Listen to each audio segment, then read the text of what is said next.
All I want for Christmas is just a little bit of warm air. Is that too much to ask after all the chilly conditions we've been experiencing for the past several days? I don't think so. How about you? But first, let's talk about a little weather history on this Monday morning.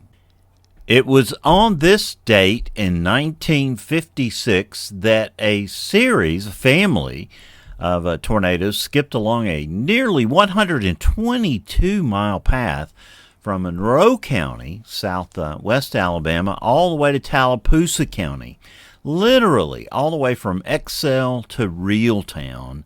There were at least 4 tornadoes. They impacted 7 counties, including Montgomery County, Butler County, Lowndes, Elmore, Tallapoosa, Monroe, and Conecuh. Damage occurred in Excel and Burnt Corn, both in Monroe County, Searcy, Fort Deposit, Pentlala, Snowden, Mount Meigs. The most significant damage was reported at Mount Meigs, even though there was considerable damage in many of these locations. 2 people were trapped in a home in Excel. Several homes were damaged in Burnt Corn. And probably the worst damage, though, was in Mount Meigs. Tom Grazoulis said that was the only significant tornado out of the group.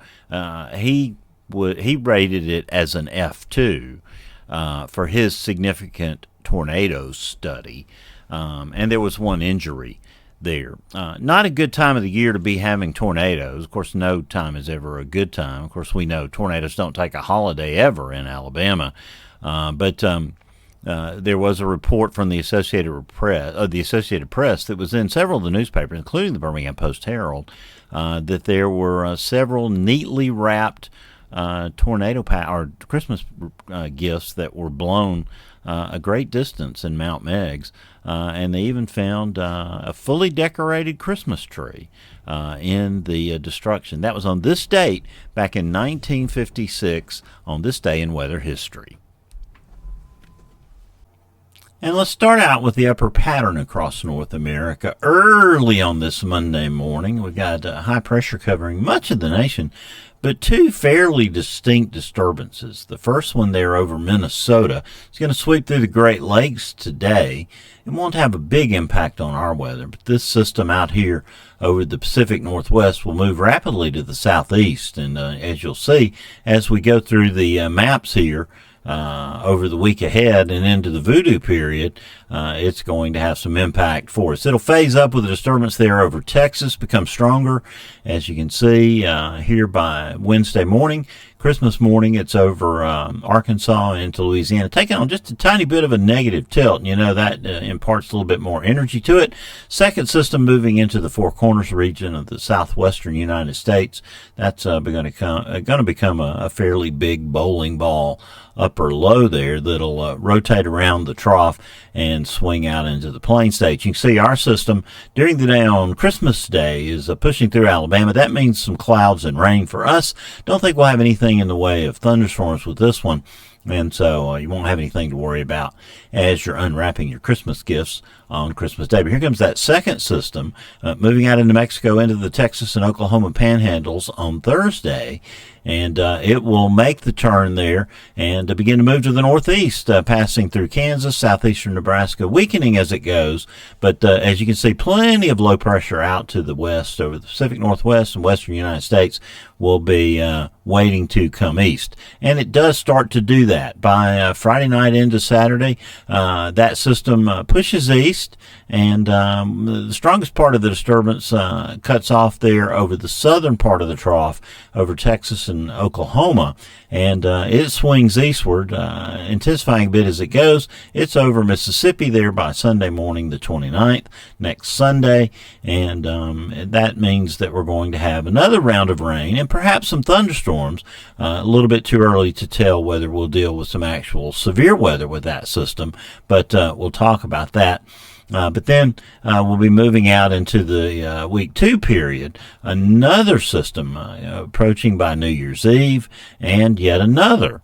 As we're in a very progressive pattern, and this one becomes a big upper level low that will settle in over Alabama in the southeast around the 3rd of January into the 4th, and that could spell some fairly chilly temperatures. But some ridging builds in by the 6th. We'll have a little bit of a January thaw, and we'll have that to look forward to. So it looks like we'll deal with several bouts of showers and thunderstorms. Let's get into the details now by looking at the surface maps. Now let's get started with the surface features and precipitation, sort of what we can expect over the next 7 days and then over the 2-week period. This is the GFS. I'm using the 12Z run from yesterday because I thought it best depicted what was going to happen, but I don't have a lot of confidence here. And I have to say that because subsequent runs of the GFS have kept us dry on Christmas Day, whereas this run doesn't. So we'll see what happens with that. The European agrees that we'll be dry on Wednesday, so likelihood I could be changing this forecast as we get into the day later today, especially as we get ready to do the afternoon video, which I'm excited about doing, by the way.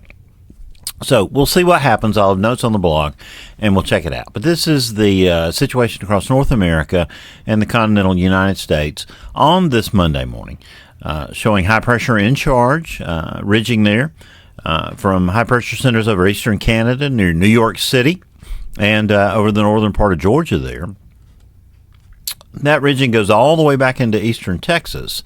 And this, the strength of this anticyclone is sort of important to what happens, Tuesday night into Wednesday. As we go through time, the ridge sort of retreats. There's a little bit of an inverted trough that comes around the subtropical high there to the east, and causes those heights to fall over the Carolinas, bring some showers in, a little surface low there too, interestingly enough. But we've got showers to our west, showers in New England. But here in Alabama, as we get into Tuesday, we're still high and dry. Your Monday's going to be sunshine. Still going to be chilly, about 4 or 5 degrees warmer than yesterday. Probably looks like we're going to be, high temperatures around 52 up north, 55 in the I-20 corridor, 58 to 60 down around Montgomery. We'll be chilly again tonight, below freezing over the northern third of the area, around freezing in the I-20 corridor, in the middle 30s to the south. But I think Tuesday's still going to feature mostly sunny skies too. We might see some clouds sneak into northwest Alabama later in the day, but as you can see, we get all the way through Tuesday dry, according to the GFS. Earlier runs indicated that we might see some showers in northwest Alabama, by late Tuesday night into Wednesday, but the high pressure is winning out here, and I think that's an increasing trend that we're seeing. So high temperatures, on Wednesday are going to be in the 60s for the most part. We're still going to have 50s over northern Alabama. Tennessee Valley is going to be 55 to 57. In the Birmingham, Tuscaloosa, Anniston areas, you're going to be around 60, 63 to 65 further to the south. Starting to see, an increasing southerly flow, and that's nice. But the GFS still believes that by, Wednesday night into Thursday morning, those showers will get in here. And that's what we're going to go with for our forecast. Chance of showers at times.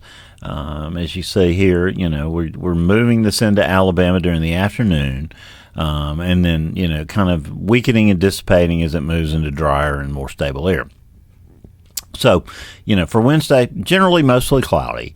Chance of showers at times, high temperatures, 50s north, low to mid 60s over central Alabama. Now, getting into Thursday, we're dealing with those showers kind of weakening as they go through time here on the 26th. Still mostly cloudy skies. Temperatures a couple of degrees warmer, just for the lack of precipitation that we'll be dealing with, and the continued inflow of warm, moist southerly air into the area. High temperatures are going to be around 60 up north, 62 in the I-20 corridor, 64, 65 over south central Alabama. Now, getting into Friday, and this is important because we have the Birmingham Bowl at Protective Stadium, Georgia Tech and Vandy, 2:30 kick. Going to be a beautiful day. Well, I think that it'll be mostly cloudy again. We've still got a lot of moisture around. But the GFS thinks we're dry, and that's good. I'm going with that. Temperature is going to be a degree or two warmer. Low 60s in the Birmingham metro, Tuscaloosa, Anniston, about the same. Upper 50s up north. But we'll be watching that wedge, because whereas I thought we'd be 65 to 67, the wedge is probably going to keep us, 4 or 5 degrees cooler than that. So we'll see what happens there. Now, I do alert you that the European does think that the rain will be, on us on Friday. So we'll kind of just have to see how that plays out. The GFS does touch the northwest corner of Alabama Friday night, but only briefly. The system sort of retrogrades and takes another run at it, and that main run comes Saturday night into Sunday with a large batch of rain that will move through the area, some thunder embedded in that. Now, the interesting thing will be in this time frame right here, Sunday afternoon, there's some instability here at this point. In the Cape, values running about 500 to 600 joules per kilogram, and that's not substantial, but it's not inconsequential either, and I think we'll see some thunderstorms. Have to think you could see a strong storm possibly. So we'll call for a marginal risk of severe weather on Sunday, even though that's a bit far out and nothing to worry about at this time, just something to pay attention to. Now, we're crossing the Rubicon here into the final week of the year. This is Monday the 30th. We're dry here in Alabama. The rain is off to our east. We enjoy a nice day. But then a second system is, or I say a second, I don't even know, I've lost count. Another system is diving southward toward Alabama here, New Year's Eve. But it appears to be shunted to our north. All the precipitation is to the north. Here on the southern side, it's dry, and we get through with maybe just a few showers over northeast Alabama New Year's Eve night, and that's not bad. New Year's Day, we're still fairly mild, but dry. And we get into Thursday, another system developing, kind of spinning up just to our northwest. It's chilly. You see those thickness values there. The lines of blue indicate that the atmosphere is much colder, and right on the verge, or on the sort of the threshold for us potentially having some winter precipitation. And you see that in the mountains of western North Carolina, eastern Tennessee, possibly, and certainly some snow to the north over the Ohio Valley. But as that system slowly rotates out in the form of that upper level low, and those sometimes can deal surprises, we're predicting liquid precipitation still. Maybe a change over to snow flurries on Saturday the 4th. That'd be exciting. Nothing really to worry about. You can see there's just not enough to, cause any concern or be responsible for any accumulations. And then we're drier after that. And that looks mild, not extremely cold for sure, even out through the voodoo period. So, maybe temperatures are moderating just a bit. We've talked pretty extensively about temperatures, but this is the Mediagram off the National Blend of Models over the next 10 to 12 days, showing today pretty much the coolest day out of the next 11. Calling for 54, the daytime high at Birmingham today, getting close to 60 tomorrow. 58 on Tuesday, 60 on Wednesday, 61 on Thursday and Friday, 65 for Saturday and Sunday, then bouncing around 62 or 63 as mild conditions continue through New Year's Eve, and then things sort of fall off a cliff as we get into some colder air behind that stronger system that'll be moving through on New Year's Eve and New Year's Day. Now, looking at precipitation totals off of the deterministic GFS, now this is not really the best way, but since that's what we've used for the forecast here, this is what the model is outputting for rainfall amounts. You can see fairly decent, 1.5 to 2 inches, fairly common across much of Alabama. Parts of northwest Alabama, maybe a little bit less, but you can see some really heavy amounts back to the west, southern Arkansas, from the Texarkana area over to south of Little Rock, some 9-inch amounts possible. So it looks like they could be in for some heavy rain. We could continue to use some rain here in Alabama. Our drought conditions, while not terrible, are still there, and we'd like for that to go away. Well, that's your weather video for this Monday morning, December the 23rd. I'll have a video for you this afternoon about 3 o'clock. Have notes on the blog, a complete update on the forecast from Ryan Stennett coming up at noon today. And I'll be back, as I said, for the afternoon video and for 2-a-days all this week, as the great James Spann is on vacation. But until I get that chance to sit in this chair again, as I always tell you, keep an eye to the sky, because you'll always have something fun to look at.